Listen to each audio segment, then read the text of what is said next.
Chào mừng mọi người quay trở lại channel của mình nha. Trước mắt mọi người là cây máy Oppo F11 Pro bị hư camera trước.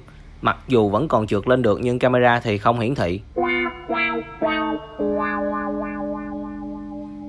Oh my god. Ok, cùng mình thay thế camera mới cho em nó nha.